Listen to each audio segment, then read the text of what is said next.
Praise the lord. దేవుని నామమునకు మహిమ కలుగునుగాక.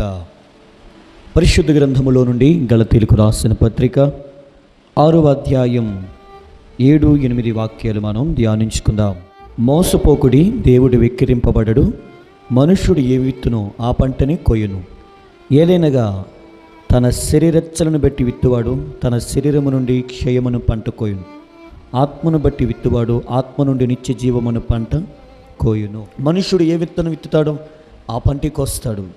ఈరోజు మనుష్యుడు వేసేటటువంటి విత్తనం ఏమయ్యుంది, మనుష్యుడు చేసే పని ఏమయ్యుంది అనేది కావాలి.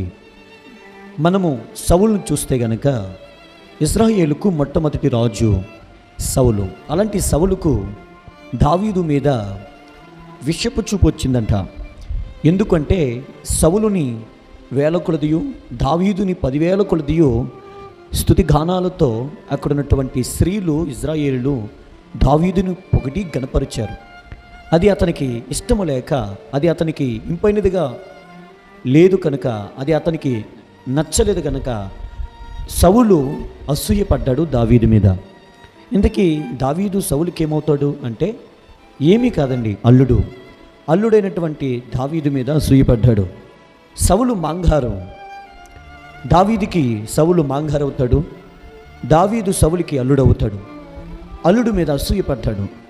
ఈరోజు మనిషి జీవితం కూడా అసూయ, ఒకరి మీద ఒకరు అసూయ, కుటుంబంలో అసూయ, స్వార్థం, ఈర్ష్య, కక్షలు, ద్వేషాలు ఇవన్నీ చెలరేగుట వలన మనుష్యులో ఉన్న ప్రేమ, మనుష్యులో ఉన్న సమాధానం చల్లారిపోతుంది. మనుష్యుడు ఏ విత్తనం వేస్తాడో అదే పంటకు వస్తాడు. సౌలు దావీదుని ఈటుతో చంపాలని చూచాడు. 2 మార్లు తప్పించుకున్నాడు. దేవుడు దావీదుకు తోడై ఉన్నాడు కనుక దావీదుని ప్రాణాపాయములో నుండి దేవుడే తప్పించాడు. ఏ ఈటుతో చంపి ఏ గోడకు బెగగొట్టాలని అనుకున్నాడో సౌలు కొన్ని రోజుల తర్వాత తనంతట తానే కత్తి పొడుచుకుని చనిపోయాడు. సౌలు దావీదుకి ఏదైతే చేయాలనుకున్నాడో అది అతనికి తిరిగి వచ్చింది. సౌలు యొక్క శవాన్ని గోడకు బెగ్గొట్టారంట.